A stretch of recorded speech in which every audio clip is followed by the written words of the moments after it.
देश में आज से कोरोना वैक्सीनेशन का दूसरा चरण शुरू हो चुका है, लेकिन महंगाई के संक्रमण से आम आदमी को सुरक्षा देने वाले फैसलों का टीकाकरण कब शुरू होगा, जनता यह भी जानना चाहती है। नमस्कार, रात के 10 बज रहे हैं। आप आज तक पर दस्तक देख रहे हैं। मैं रोहित सरदाना आपका स्वागत करता हूं। महंगाई की वैक्सीन कब आएगी, यह पूछना इसलिए जरूरी है क्योंकि जिस गैस से चूल्हा जलाकर करोड़ों लोग देश में दाल रोटी खाते हैं, उसका सिलेंडर 3 महीने के भीतर 225 रुपए महंगा हो चुका है। महंगाई को काबू करने वाली वैक्सीन कब से लगनी शुरू होगी, इसकी दस्तक देना जरूरी है क्योंकि जिस ट्रेन से आम आदमी रोज आसपास के शहर में जाकर अपनी जिंदगी चलाने के जरूरी काम करता है, उस पैसेंजर ट्रेन में 10 रुपए का टिकट 30 रुपए का हो चुका है। महंगाई के मुद्दे पर दस्तक देकर सरकारों का विशेष ध्यान खींचने की जरूरत इसलिए है क्योंकि 2 महीने में पेट्रोल डीजल के दाम 7 रुपए से ज्यादा बढ़ चुके हैं। तेल सिर्फ गाड़ी चलाने का ही नहीं, बल्कि खाने का तेल भी 30 से 40% तक महंगाई का छौंक आम आदमी के घर में लगा रहा। तो आज की दस्तक में सबसे पहले बात महंगाई से जनता को बचाने की खबर के साथ। प्रदर्शन सियासी है, समस्या हकीकत।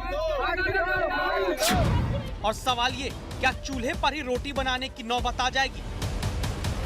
गोबर के उपलों के बीच एलपीजी सिलेंडर को शोपीस बनाकर महंगाई के दाम को वापस लो। और सालाना क्लोजिंग का महीना मार्च शुरू होता है तो महंगाई की एक नई ओपनिंग होती है, जिसमें 800 पार का सिलेंडर है और 100 रुपए के नींबू मिर्च की माला। महंगाई की बुरी नजर है, सियासत कहती है तेरा मुंह काला।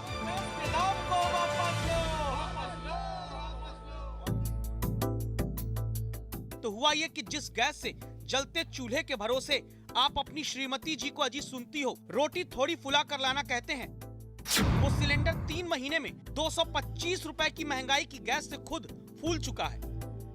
तो जरा आप घर की गैस के भरोसे जलते चूल्हे पर चाय थोड़ा धीमी आंच पर पका कर लाना कहने से पहले ये सोचिएगा कि 1 मार्च यानी महीने के पहले दिन सैलरी आने वाली तारीख पर एलपीजी सिलेंडर ने भी अपने भाव चढ़ा लिए।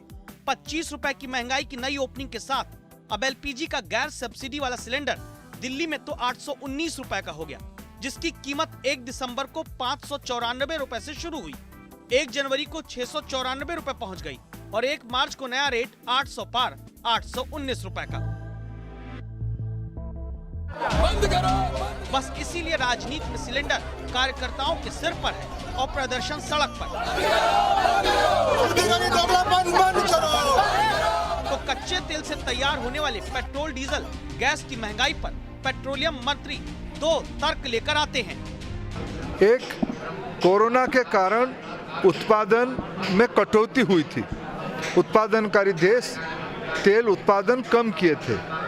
उन दिनों में तेल उत्पादन कम करने का प्रमुख कारण था आवश्यकता नहीं थी, डिमांड नहीं थी। अभी जैसे 2021 की जनवरी फरवरी में डिमांड स्वाभाविक हो गया है, उस आवश्यकता को पूरा करने के लिए उत्पादन नहीं हुआ है, प्रोडक्शन नहीं हुआ है। ये एक प्रमुख कारण है। जिस प्रकार की सरकारों के खर्चे बढ़े हैं, राज्य सरकार हो या केंद्र सरकार हो, कोरोना की महामारी की विभीषिका के कारण अर्थनीति ठप हो गया था। लोगों को रोजगार दिलवाना, लोगों की स्वास्थ्य चिंता करना, विकास कामों में तेजी लाना, अर्थनीति को पटरी में लाना, इसीलिए सरकार की व्यय बढ़ी है। इसीलिए थोड़ा टैक्स के कारण लोगों को भी कष्ट है। मतलब ये कि महंगाई का क्या ऐसा लोकतंत्र है जहां जनता का पैसा तेल गैस पर जनता से लेकर जनता को ही लौटाने का भरोसा तो दिया जा रहा है, लेकिन क्या जनता के पास पैसा है कि वो महंगाई को अफोर्ड कर सके? आज तक ब्यूरो।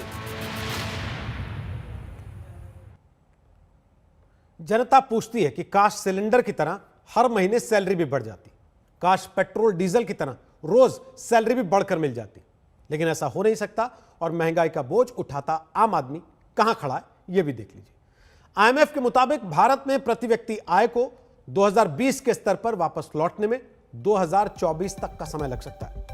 खाद्य अधिकारों पर काम करने वाली एक सामाजिक संस्था के सर्वे के मुताबिक लॉकडाउन की अवधि में महाराष्ट्र के 96% लोगों की आमदनी घट गई थी, जबकि ऑक्सफैम की रिसर्च कहती है कि मार्च 2020 से दिसंबर 2020 के बीच भारत में 84% परिवारों की आमदनी घट गई। यानी आमदनी जनता की घट गई, महंगाई बढ़ गई। जैसे पैसेंजर ट्रेन का टिकट महंगा हुआ, और जब पूछा गया रेलवे से कि भाई इस रेल टिकट की महंगाई की भी वैक्सीन लगा दो, तो जवाब मिला, अरे हम तो ट्रेन में भीड़ ना हो इसलिए जनता को कोरोना से बचाने के लिए टिकट महंगा कर रहे हैं।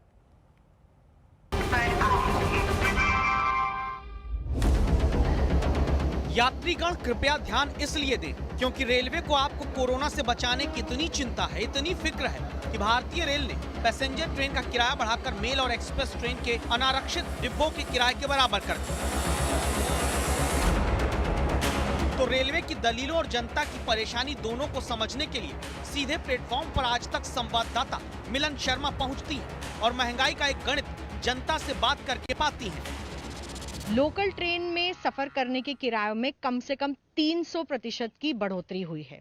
इसे आप इस तरीके से समझ सकते हैं कि अगर आपका मंथली पास जो है या मंथली सीजन टिकट जिसको कहते हैं वो 270 रुपए का बनता था, तो अब आपको 40 किलोमीटर से ऊपर ट्रैवल करने के लिए दिन के एक साइड के कम से कम 35 रुपए देने पड़ते हैं। इसका मतलब 70 रुपए आने के और जाने के। अगर आप इसको एक महीने में जोड़ दें तो एक व्यक्ति को कम से कम 2100 रुपए अब ट्रैवल करने के लिए देने पड़ रहे हैं। अब सबसे पहले दिलीप की कहानी देखिए। दिलीप जैसे हजारों लाखों लोग पैसेंजर ट्रेन, ईएमयू ट्रेन से ही रोज छोटे शहरों से महानगरों, बड़े शहरों तक आकर नौकरी करते हैं। कोरोना काल में जब ट्रेन बंद हुई लेकिन ऑफिस खुल गए तो दिलीप जैसे लोगों की जिंदगी में महंगाई किस तरह आई, पहले ये जानिए। पहले हम यहाँ से तिलक ब्रिज स्टेशन से पालम जाने के लिए हमें केवल 10 रुपये का किराया लगता था टिकट, और टिकट नहीं लेने के कारण हम MST बनवाते हैं जो मंथली पास होता है। मेट्रो में जाते हैं तो एक साइड का हमें 45 रुपीज़ पड़ता है, 45 रुपये, और एक साइड जाने का एक साइड आने का तो 90 रुपये प्रतिदिन हमारा हिसाब हो रहा है। चूंकि अभी दावा है कि रेलवे ने सिर्फ 306 लोकल और पैसेंजर ट्रेन चलाई हैं, तो दिलीप जैसे काफी लोगों को अब भी महीने में करीब 2000 रुपए तक की महंगाई सफर करा रही है। लेकिन जिनके लिए पैसेंजर ट्रेन चल भी गई, उनकी जिंदगी में महंगा टिकट कितना भारी पड़ रहा है, इसकी कहानी संवाददाता मिलन को तिलक ब्रिज स्टेशन पर घर जाने के लिए पैसेंजर ट्रेन का इंतजार करती बच्ची बताती है। रेगुलर और लोकल चलने वाली ट्रेनों के किराए बढ़ा दिए हैं। इससे लोगों को क्या दिक्कतें आ रही हैं, हम बात करेंगे आरती से। जो सीजन टिकट का जो पास होता है, क्या वो अभी रिन्यू हो रहा है? नहीं, अभी तो नहीं हो रहा। पूछा मैंने टिकट काउंटर पे, उन्होंने बोला अभी नहीं इशू हो रहा। बहुत अभी तो बहुत हो गया। मेरे 2 भाई बहन भी और हैं, तो वो भी अब 3 लोगों को अफोर्ड नहीं कर सकते एक साथ हम लोग, तो ये बोल रहे कि वो शायद 1 मार्च से स्टार्ट करेंगे। वो 10th क्लास में है, मैं 12th में हूँ, तो मेरे और ज़्यादा प्रैक्टिस करनी बहुत लर्निंग के लिए। तो अभी जल्द मेरे को भी भेजे अभी इस घर वाले की 30 रुपीज़ है, 1 पर्सन को भेज सकते हैं। अब बोले 1 तारीख से आना स्टार्ट करेंगे। हम रेगुलर भी अफोर्ड नहीं करते, कभी कभी छुट्टी करनी पड़ेगी हमें। एक दिन मैं नहीं आऊंगी तो वो लोग आएंगे। यानी आरती कह रही है कि महीने का पास बन नहीं रहा और रेल टिकट इतना महंगा पड़ने लगा कि आरती और उसका भाई रोज इतना किराया देकर पलवल से दिल्ली पढ़ाई करने नहीं आ सकते। इसलिए एक दिन भाई आएगा और एक दिन आरती। लेकिन टिकट की महंगाई पर रेलवे की दलील है, किराया इसलिए बढ़ाया ताकि कोरोना काल में जिन्हें जरूरी नहीं वो यात्रा ना करने निकले। पैसेंजर ट्रेन तो सिर्फ 3% चली है, तो ज्यादा लोग अभी प्रभावित नहीं हो रहे। और तीसरी दलील ये कि प्रत्येक रेल यात्री की हर यात्रा पर रेलवे को घाटा सहना पड़ता है। चुनाव हो रहे हैं, रैलियां हो रही हैं, भीड़ जुट रही है, वहां कोरोना फैलने का खतरा किसी को नहीं दिखता, लेकिन रेलवे में भीड़ ना हो इसलिए दलील है कि किराया बढ़ा दिया जाए। किराया तो सब ज़्यादा कर दिया, 30 का दूना 30 रुपये ही रहना चाहिए किराया, तो किराया ज़्यादा है।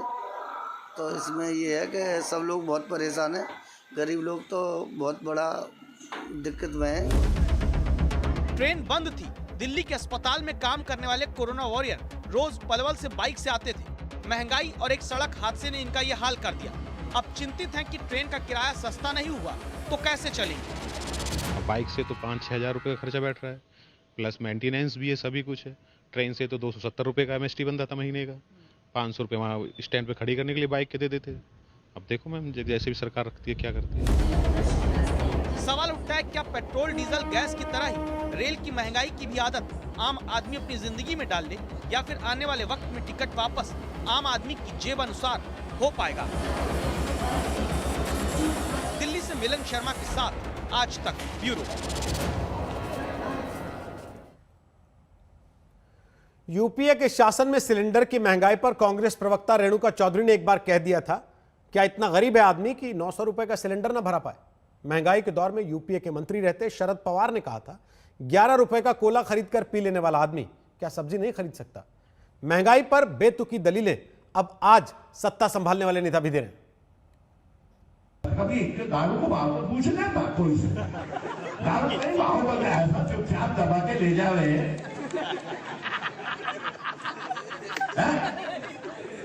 क्या यार कांग्रेस पार्टी की मछली कहाँ गई यार? कांग्रेस के पास ना तो भोपाल की चाबी ना दिल्ली की चाबी, कहीं करोगा उन्हें वोट देके दादा कहीं करोगा, कहाँ से लाओगा पैसा? बाहर के जो रेट होते हैं पेट्रोलों के डीजलों के दाम में देश निर्धारित नहीं करता, बाहर से आता है। बाहर से दाम जो निर्धारित होता है उसको यहाँ की सरकारें अपना तय करती हैं, अपने आप बढ़ता घटता रहता है। कल तक 2000 रुपया कमाने वाला आज 2 लाख रुपया कमा रहे हैं, तो निश्चित तौर पे जब वो कमाने का भी उनका अगर क्षमता बढ़ेगा तो महंगाई बढ़ेगा ही। अभी जैसे जैसे गर्मियाँ शुरू होगी इसके ऊपर हम अंकुश लगाएंगे, सारी चीजें हमारे ध्यान में हैं। तो सुनिए आपने नेताओं और मंत्रियों की दलीलें। इसलिए आज जनता की रिपोर्ट और रेलवे समेत नेताओं का महंगाई ज्ञान सुनने के बाद आज की दस्तक ये कहती है कि जब आरबीआई से लेकर वित्त मंत्री तक केंद्र और राज्य से हल निकालने को कह चुके हैं, तो अब केंद्र और राज्य मिलकर तेल पर टैक्स का हिस्सा घटाकर जनता को राहत दें। कोरोना से बचाने की गाइडलाइंस का पालन कराते हुए रेलवे को यात्री किराए में महंगाई के इजाफे को कम करना चाहिए, क्योंकि रेलवे के भरोसे चलने वाली जनता की कमाई इतनी नहीं होती कि वो बाइक, मेट्रो, कारपूल या कैब का खर्चा उठा सके। और अब दस्तक राजनीति की खबरों पर भी है। पश्चिम बंगाल में पहले कांग्रेस ने 20 साल शासन किया, फिर लेफ्ट ने बंगाल की सत्ता 35 साल अपने हाथ रखी, अब ममता बनर्जी 10 साल से सत्ता में। मतलब यह कि पश्चिम बंगाल में सत्ता हर 5 साल पर आसानी से बदल नहीं जाती। पश्चिम बंगाल में सत्ता तभी हाथ से जाती है जब जनता पूरी तरह बदलाव का मन बना ले। तो क्या इस बार बंगाल में बदलाव महिलाओं के वोट से आएगा? पहले पोस्टर तृणमूल कांग्रेस लाई बंगाल को अपनी बेटी चाहिए, फिर पोस्टर लाती है बीजेपी ये लिखते हुए कि बंगाल को बेटी चाहिए बुआ नहीं, और फिर इसके बाद कोलकाता की सड़कों पर एक बुजुर्ग मां का जख्मी चेहरा आता है पोस्टर पर चिपका हुआ। इसमें क्या लिखा है, पहले संवाददाता पौलमी साहा आपको बताती है। इन्हीं की बांग्लार में नॉय, यानी क्या ये बंगाल की बेटी नहीं है? भाजपा ने पूरे शहर में, कलकत्ता शहर में ये सारे पोस्टर्स बिखेर दिए हैं शोभा मजुमदार की तस्वीरों के साथ। शोभा मजुमदार एक 85 साल की बूढ़ी महिला है जिनके बेटे भाजपा के कार्यकर्ता है गोपाल मजुमदार। अब दोनों का इल्जाम है कि शनिवार की रात को तृणमूल कार्यकर्ताओं ने उनके घर में घुसकर उनसे बदसलूकी की, उनसे मारपीट भी की, एक बूढ़ी महिला को मारा। पुलिस इस मामले की जांच कर रही है। तो क्या पश्चिम बंगाल में सत्ता दिलाने वाली महिला वोटर की ताकत को ध्यान में रखते हुए ही ये पोस्टर वार आगे बढ़ रही है? इस वजह को आप सरल शब्दों में आंकड़ों के साथ जानें, उससे पहले देखिए यह है उत्तरी दमदम में 85 साल की बुजुर्ग शोभा मजुमदार, जिनके घर पर बीजेपी के तमाम नेता पहुंचते हैं। आरोप है शोभा मजुमदार के बीजेपी कार्यकर्ता बेटे गोपाल पर कुछ लोगों ने हमला किया, जिसमें मां शोभा को भी नहीं छोड़ा गया। गोपाल ने टीएमसी कार्यकर्ताओं पर इस पिटाई का आरोप लगाया। কারা এসেছিল মাসিমা? ওই তৃণমূলের লোকেরা। কি এসে কি বলেছে? ওরা আমাকে মেরেছে, আমি কথা তো বলতে পারি না। আমাকে মেরেছে, আমার ছেলেকে মেরেছে, আমি তখন চিৎকার দিয়েছি আমার ছেলের গায়ে হাত দেবে না, তাও ওরা মেরেছে। अब दो तरह का मुद्दा पश्चिम बंगाल की राजनीति में चल रहा। एक तरफ बीजेपी थाने पर प्रदर्शन करती है, पोस्टर लगाती है, और दूसरी तरफ टीएमसी दावा करती है कि घरेलू झगड़े में बुजुर्ग शोभा को चोट लगी। हम ये मान सकते हैं कि ठीक है फिर भी कार्यकर्ता के ऊपर हमला किए हो, लेकिन उसका माताजी को मारते हो। 80 साल की एक माताजी बूढ़ी एकदम, उसको कैसे बुरी तरह मारे हैं? ये कहाँ का संस्कृति है? संस्कृति करके ममता बनर्जी चिल्लाती है। क्या दल अब चला रही है? क्रिमिनल्स और रेपिस्ट और मर्डरर का दल है एक। खामाखा बीजेपी वालों को दिमागी खराब हो गया है। ये माँ बेटा भाइयों के झगड़ा है, ये अंदरूनी मामला है, घर के मामला है। इसमें पार्टी को घसीटना ये शोभा नहीं देता है। जो बीजेपी कर रहा है वो अपने पैर पे कुल्हाड़ी मार रहा है। जैसे बिना हवा चले पत्ता नहीं हिलता, ठीक उसी तरह राजनीति में नफा नुकसान देखे बिना मुद्दे नहीं छुए जाते। महिलाओं का मुद्दा पश्चिम बंगाल की सियासत में प्रमुखता से उठाए जाने के पीछे महिला वोटर की ताकत है। पश्चिम बंगाल में महिला वोटर 49% है। दावा है 7 करोड़ 20 लाख वोटर में से 3 करोड़ 50 लाख महिलाएं हैं। महिला मतदाता ही अब तक ममता बनर्जी के लिए सत्ता की ताकत कैसे बनती रही, इसका भी हिसाब जानिए। पश्चिम बंगाल में पिछले 2 चुनाव से महिलाओं का मतदान कुल मतदान के मुकाबले ज्यादा होता है। 2011 में 84% से ज्यादा महिलाओं ने वोट दिया तो ममता बनर्जी 184 सीटें जीत कर आई थी और 2016 में भी 82% कुल मतदान के मुकाबले 83% महिलाओं ने आगे आकर वोट डाला और इस चुनाव में ममता की सीट का आंकड़ा 200 के पार था। महिलाओं का वोट इसीलिए 2021 में भी सत्ता का फैसला करने वाला माना जा रहा है, जहां टीएमसी और बीजेपी के बीच अब बेटी के सम्मान में सियासत मैदान में हो रही है। ये हमारा जो तस्वीर देख रहे हैं, ये बंगाल में भर घर का जो महिला लोग है, बहन है, माँ दुर्गा है, सब लोग प्रेजेंट कर रहा है। जो बंगाल में सिर्फ हम दीदी नहीं है, बंगाल में बंगाल का सब दुर्गा, घर घर में जो बंगाल का महिला लोग है, सब लोग दीदी के खिलाफ लड़ेंगे। बीजेपी का जो पोस्टर है, इससे गंदा और कुछ नहीं हो सकता है, क्योंकि वो पोस्टर में लिखा है वो पीसी को नहीं चाहते हैं, बंगाल की लड़की को चाहते हैं। तो पीसी कैसे होती है अगर वो बंगाल की माँ नहीं होती है? तो ये बंगाल को जो माँ है, बंगाल की जो जनाना है, हमारी अम्मा है, माँ है, सबको अपमान किया। क्योंकि ममता बनर्जी पीसी है तो सही, लेकिन किसी का तो बेटी है। बेटियों का मुद्दा सिर्फ सत्ता की लड़ाई का हथियार न रह जाए, दस्तक इसीलिए जरूरी है क्योंकि राजनीतिक हत्याओं के मामले में देश में नंबर 1 पश्चिम बंगाल, महिलाओं से अपराध के मामले में भारत में 3रे नंबर पर है। पौलमी साहा और प्रेमा राजाराम के साथ इंद्रजीत कुंडू, कोलकाता, आज तक। बीजेपी के खिलाफ कांग्रेस अपनी सेक्युलर विचारधारा को ताकत मानती है, लेकिन कांग्रेस का खुद का सेक्युलरिज्म पार्टी के भीतर ही सवालों की दस्तक में गिर गया। मुस्लिम वोटों का गणित अपने फायदे के लिए बैठाने के मकसद से कांग्रेस ने पश्चिम बंगाल में पीरजादा अब्बास सिद्दीकी के इंडियन सेक्युलर फ्रंट से लेफ्ट के साथ मिलकर गठबंधन किया। पीरजादा से दोस्ती को लेकर कांग्रेस के अंदर से ही विरोध की आवाज उठने लगी है। कांग्रेस के पुराने नेता और अभी कांग्रेस में G23 गुट का हिस्सा आनंद शर्मा ने ट्वीट करते हुए सवाल उठाया। उन्होंने कहा कि सांप्रदायिकता के खिलाफ लड़ाई में कांग्रेस सिलेक्टिव नहीं हो सकती, हमें हर सांप्रदायिकता के हर रूप से लड़ना है। पश्चिम बंगाल प्रदेश कांग्रेस अध्यक्ष की उपस्थिति और समर्थन शर्मनाक है, उन्हें अपना पक्ष साफ करना चाहिए। आईएसएफ और ऐसे अन्य दलों के साथ कांग्रेस का गठबंधन पार्टी की मूल विचारधारा गांधीवाद और नेहरूवादी धर्मनिरपेक्षता के खिलाफ है, जो कांग्रेस पार्टी की आत्मा है। इन मुद्दों को कांग्रेस कार्य समिति में चर्चा में लाया जाना चाहिए था।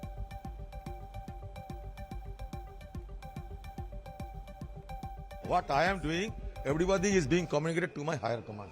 Is the CWC aware of itself? My leadership has been. ठीक है आनंद शर्मा जी, आपने जो ट्वीट किया और जो प्रश्न खड़े किए वो तो सारी देश की जनता के सामने प्रश्न है, क्योंकि जो कांग्रेस केरल में जाती है तो सीपीएम के खिलाफ बयानबाजी करती है, सीपीएम के खिलाफ चुनाव लड़ती है। वही नेता जो केरल में सीपीएम को गाली देकर आता है, वो बंगाल आता है तो सीपीएम के नेताओं के साथ गले में हाथ डालता है और सीपीएम की प्रशंसा करता है। तो क्या आइडियोलॉजी है? आज मेरा ख्याल है कि कांग्रेस के नेता भी कंफ्यूज हैं और कार्यकर्ता भी कंफ्यूज है और समझ में नहीं आता कि कांग्रेस क्या संदेश देना चाहती है, क्या उनकी आइडियोलॉजी है। कोरोना के खिलाफ जंग को आज प्रधानमंत्री नरेंद्र मोदी ने भरोसे की ताकत दी। प्रधानमंत्री आज सुबह सुबह एम्स पहुंचे और उन्होंने वहां भारत में बनी पूरी तरह से स्वदेशी कोवैक्सीन लगवाई। प्रधानमंत्री चाहते तो ऑक्सफोर्ड एस्ट्राजेनेका की कोविशील्ड भी लगवा सकते थे, लेकिन उन्होंने कोवैक्सीन को चुना। ऐसा करके पीएम मोदी ने अपने ही देश की वैक्सीन की विश्वसनीयता पर सवाल उठाने वालों के खिलाफ एक दस्तक दी। टीकाकरण को प्रधानमंत्री मोदी का साथ मिलने का असर भी दिखा। आज वैक्सीनेशन के दूसरे चरण के पहले ही दिन 23 लाख लोग वैक्सीन लगवाने के लिए आ गया है। ये संदेश दिया कि दोनों वैक्सीन जो है वो सेफ हैं, हमें आगे आके लगानी चाहिए। जो बीच में लोगों में शंका हो रही थी एक वैक्सीन या दूसरी वैक्सीन को लेके, वो मेरे मानना है कि अब खत्म होनी चाहिए। आउट तकलीफ नहीं है, ये तो कंफर्म था कि लगवाना ही है हमको, और हम लोग तो एकदम निश्चिंत हैं।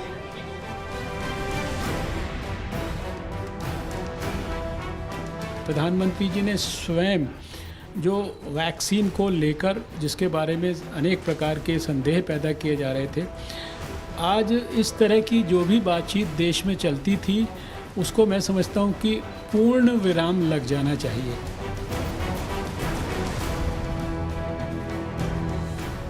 समझ है, दुनिया लगवा रही है, why should I not take it. मैं बहुत कॉन्फिडेंट हूँ अबाउट दिस वैक्सीन और मेरे को पूरा विश्वास है कि I will get immune to it. बहुत अच्छा फील कर रही हूँ, बहुत अच्छा। प्रधानमंत्री नरेंद्र मोदी का काफिला जब बिना तय रूट के एम्स अस्पताल पहुंचा तो सभी हैरान रह गए। सुबह सुबह प्रधानमंत्री के पहुंचने की उम्मीद किसी को नहीं थी। गाड़ी से उतरकर प्रधानमंत्री सीधे वैक्सीनेशन सेंटर पहुंचे। साथ में एम्स के डायरेक्टर रणदीप गुलेरिया भी थे। कमरे में घुसते ही प्रधानमंत्री के लिए कुर्सी तैयार थी जिस पर वो बैठ गए। अगली तस्वीर में 2 नर्स प्रधानमंत्री के पास खड़ी थी। प्रक्रिया के तहत प्रधानमंत्री ने फॉर्म पर साइन किए और उन्हें वैक्सीन लगा दी गई। वैक्सीन लगवाने के दौरान प्रधानमंत्री थोड़ा मुस्कुराए और टीका लगाने वाली नर्स की तरफ देखा और फोटो खिंचवाया। इधर आने के बाद पता चला कि सर आ रहे हैं। सर से मिलकर अच्छा लगा, सर ने अच्छी बात की है। सर को भारत बायोटेक की कोवैक्सीन दिया गया है फर्स्ट डोज, अभी 28 डेज में सेकेंड डोज पेंडिंग है। तो और पूछताछ की है सर, हम कहाँ से बिलोंग करते वगैरह, बात हुए सर से। और वैक्सीन देने के बाद सर ने बोला लगा भी दिए, पता भी नहीं चला करके। तो प्रधानमंत्री को भारत बायोटेक की कोवैक्सीन लगाई गई, जिसे लेकर इसलिए विवाद है क्योंकि उसके तीसरे फेज के ट्रायल का डेटा आना अभी बाकी है। फिर भी उसके इमरजेंसी इस्तेमाल की छूट दी गई। इसके बाद से इस वैक्सीन पर लगातार सवाल उठ रहे थे, जिसे प्रधानमंत्री ने एक झटके में खत्म कर दिया। और जिसके बारे में इतने प्रकार का दुष्प्रचार सारे देश में किया जा रहा था, जबकि वैज्ञानिक लोग, एक्सपर्ट लोग लगातार कह रहे थे कि वैक्सीन की सेफ्टी, इम्यूनोजेनिसिटी, इसके बारे में कोई संदेह नहीं होना चाहिए।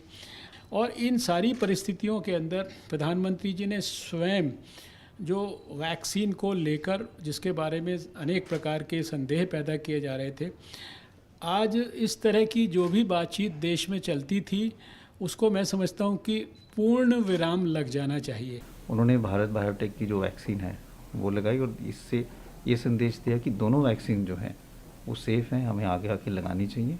जो बीच में लोगों में शंका हो रही थी एक वैक्सीन या दूसरी वैक्सीन को लेके, वो मेरे मानना है कि अब खत्म होनी चाहिए। जनवरी में कोवैक्सीन को जब मंजूरी मिली थी तब विपक्ष ने कहा था कि ये टीका इतना ही भरोसेमंद है तो प्रधानमंत्री खुद क्यों नहीं लगवाते। देखिए, मैं तो नहीं लगवाऊंगा अभी वैक्सीन, मैंने अपनी बात कह दी, और वो भी बीजेपी लगाएगी उसका भरोसा करूंगा मैं? अरे जाओ भाई, अरे अपनी सरकार आएगी सबको फ्री वैक्सीन लगेगी,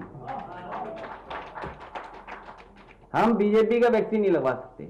बुनियादी सवाल ये उत्पन्न होता है कि अगर ये टीका इतना ही सुरक्षित है, इतना ही कामदेह है, तो अभी तक किसी इस सरकार का कोई जिम्मेदार मंत्री सामने क्यों नहीं आया कि सबसे पहले मुझे टीका लगाओ, जिससे कि लोगों में संदेश जाए कि ये टीका बिल्कुल पूरी तरह से सुरक्षित है। हर मुल्क में ये प्रक्रिया उठाई गई है। लेकिन प्रधानमंत्री ने कोवैक्सीन का टीका लगवाकर एक बार में इस तरह के सारे सवालों को खारिज कर दिया। अब बीजेपी सवाल उठाने वाले नेताओं से पूछ रही है कि वो कब वैक्सीन लगवा रहे हैं। कि अपनी स्वदेशी वैक्सीन पूरी तरह से इंडिजिनस भारत में बनी हुई, भारत की कंपनी के द्वारा बनाई गई, और जिसके बारे में इतने प्रकार का दुष्प्रचार सारे देश में किया जा रहा था, जबकि वैज्ञानिक लोग, एक्सपर्ट लोग लगातार कह रहे थे कि वैक्सीन की सेफ्टी, इम्यूनोजेनिसिटी, इसके बारे में कोई संदेह नहीं होना चाहिए। वैक्सीन जो है वो विदेशों के अंदर भी जा रही है। 28 देश आज जो है हमारी वैक्सीन्स को जो है ले रहे हैं, 40-50 देश और डिमांड कर रहे हैं। वैक्सीन लगवाने के बाद प्रधानमंत्री ने लोगों से ज्यादा संख्या में वैक्सीन लगवाने की अपील की। प्रधानमंत्री नरेंद्र मोदी ने सोशल मीडिया पर फोटो शेयर करते हुए लिखा, कोरोना के खिलाफ वैश्विक लड़ाई को मजबूत करने में हमारे डॉक्टर और वैज्ञानिकों ने जिस तेजी से काम किया वो असाधारण है। मैं सभी योग्य लोगों से अपील करता हूं कि वो वैक्सीन लगवाएं। हमें साथ मिलकर देश को कोरोना मुक्त बनाना है। इस वक्त हम उस टीकाकरण सेंटर के बाहर खड़े हैं जहां पर प्रधानमंत्री नरेंद्र मोदी ने आज भारत में बनी हुई कोवैक्सीन का टीका लगाया। सुबह वो यहां पर आए और किसी भी तरीके का रूट उनके लिए अलग से नहीं लगाना पड़ा। एम्स न्यू दिल्ली में आकर उन्होंने 6:22 पर यहां पर भारत में बनी हुई कोवैक्सीन जो वैक्सीन है उसका टीका लगाया। उन्होंने सारे जो टीकाकरण के प्रोटोकॉल हैं वो फॉलो किए।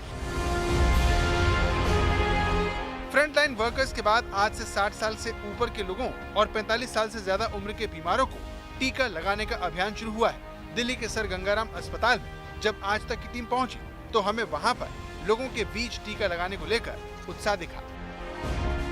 हम लोग तो बहुत दिनों से इंतजार में थे कि जल्दी से टीका आए तो हम लोग लगवाए। तो आज प्रधानमंत्री नरेंद्र मोदी ने भी सुबह वैक्सीन लगाई। बहुत अच्छा लगा देख के उनको कि देखो कितना सबसे पहले उन्होंने लगवाई। अपने कर रहे थे कि तुरंत लगे और हम तो इसलिए आज ही आ गए तुरंत। हमने देर नहीं लगाई बिल्कुल भी, और हम तो बहुत दिनों से चाह रहे थे जल्दी से जल्दी हम लोगों को लग जाए। भारत में कोरोना के मामले कई दिनों से दोबारा बढ़ रहे हैं। पिछले 24 घंटे में 15,510 लोग कोरोना से संक्रमित पाए गए। इसमें आधे केस अकेले महाराष्ट्र से आए। महाराष्ट्र के अलावा केरल, पंजाब, कर्नाटक, तमिलनाडु और गुजरात में कोरोना दोबारा सिर उठा रहा है और इन राज्यों में कोरोना के कुल 87.25% मामले सामने आ रहे हैं। अच्छी बात यह है कि भारत कोरोना को रोकने की 2 वैक्सीन से लैस है। जरूरत बस ज्यादा से ज्यादा लोगों तक टीके की डोज पहुंचाने की है। लोगों के मन में कोई शंका न रहे और वो बेफिक्र होकर कोरोना का टीका लगवाएं। ये विश्वास देने के लिए प्रधानमंत्री की तरफ से जरूरी पहल हो चुकी है, जिसके अच्छे नतीजे मिलने की सभी उम्मीद कर रहे हैं। यह ऑब्जर्वेशन रूम है जहां पर जो भी टीका लगवाए रहे हैं उसके बाद यहां पर आकर कम से कम आधा घंटा डॉक्टरों की निगरानी में सभी लोगों को रहना पड़ेगा। टीकाकरण के बाद आप में भी विश्वास भरा हुआ? देखिए, ऐसा है कि अगर कोरोना से बचना है तो आपको टीकाकरण जरूरी कराना चाहिए। आपके पास और कोई उपाय नहीं है। सब लोग खड़े हों, आगे आएं और टीका लगवाएं। और स्वदेशी वैक्सीन वाकई में बहुत अच्छी है, इसमें कोई प्रॉब्लम नहीं है। जानकारों की राय है कि भारत को कोरोना फ्री बनाने के लिए जरूरी है कि कम से कम 80 करोड़ लोगों को टीका लगे। इस लक्ष्य को हासिल करने के लिए वैक्सीनेशन का ये दूसरा चरण काफी अहम हो जाता है। दिल्ली से मिलन शर्मा, कुमार कुणाल के साथ आज तक ब्यूरो। जब भारत के कई राज्य दोबारा कोरोना की चपेट में हैं, तब क्यों टीकाकरण अभियान को प्रधानमंत्री के विश्वास की जरूरत पड़ी, यह समझना भी आज बहुत जरूरी हो जाता है। 16 जनवरी को टीकाकरण अभियान शुरू हुआ और 29 जनवरी तक 35 लाख फ्रंटलाइन वर्कर्स को टीका लगा। लेकिन वैक्सीन पर विवाद के बीच 25 लाख हेल्थ वर्कर ही दूसरी डोज लेने के लिए पहुंचे। मतलब करीब 10 लाख लोग वैक्सीन की दूसरी डोज लेने आए ही नहीं, जबकि वो जानते हैं कि बगैर दूसरी डोज लिए कोरोना को हराना असंभव है। ऐसा करने से पहली डोज भी बेकार हो जाएगी और संक्रमण का खतरा बढ़ जाएगा। लेकिन इससे भी बड़ी चिंता की बात यह है कि दूसरी डोज ना लगवाने वालों में वो राज्य आगे हैं जो आज कोरोना महामारी का केंद्र बन गए। केरल में लगभग 25% हेल्थ वर्कर्स ने कोरोना की दोनों डोज ली। पंजाब में लगभग 18% और महाराष्ट्र में सिर्फ 16.5% हेल्थ वर्कर्स ने ही कोरोना की दूसरी डोज ली। दिल्ली भी इस मामले में फिसड्डी साबित हुई। देश की राजधानी में 14.5% हेल्थ वर्कर वैक्सीन की दूसरी डोज लेने के लिए आगे आए। इसीलिए वैक्सीन के प्रति भ्रम, शक दूर करना बहुत जरूरी है और इसके लिए प्रधानमंत्री ही क्यों, बाकी दलों के सभी बड़े नेताओं को भी आगे आना चाहिए, क्योंकि टीकाकरण को लेकर जनता का जोश हाई है।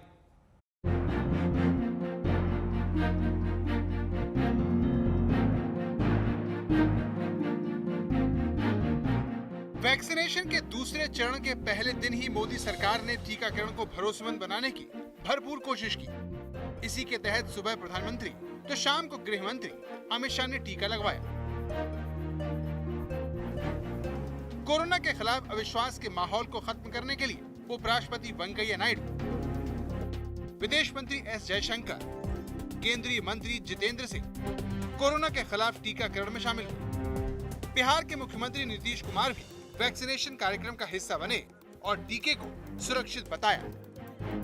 ये टीकाकरण बिल्कुल सही ढंग से हो रहा है और टीकाकरण कराने के बाद 30 मिनट तक बैठाया जाता है और जो डॉक्टर्स हैं, विशेषज्ञ हैं, वो बैठते हैं। आज हम लोग भी बैठे, सारे विशेषज्ञ लोग भी बैठे हुए तक कहीं कोई फीलिंग नहीं और बिल्कुल ठीक है। आप देख रहे हैं जैसे आए थे उस समय जैसा दिख रहे होंगे, अब अभी भी देख लीजिए।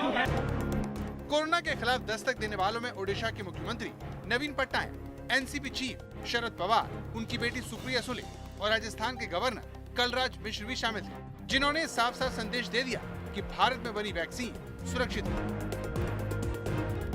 बड़े और जिम्मेदार पदों पर बैठे नेताओं के टीके लगाने का असर क्या होता है, ये बात आपको लखनऊ का सिविल अस्पताल समझाएगा, जहां मुख्यमंत्री योगी आदित्यनाथ ने इंतजामों का जायजा लिया।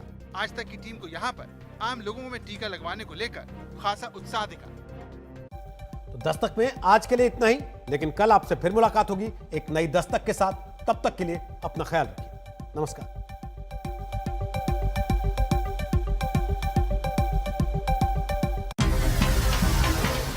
नमस्कार, मैं हूं अंजना ओम कश्यप। हमें उम्मीद है ये वीडियो आपको पसंद आया होगा।